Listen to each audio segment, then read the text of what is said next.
เอ้ย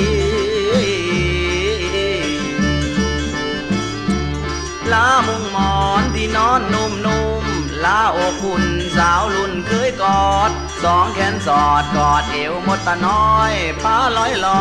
ยขึ้นสวรรค์จูบเท่านั้นแล้วบ่มีเงินแล้วจอดบ่แจวลาแล้วนงคานแดนอีสานคือบ้านของเฮา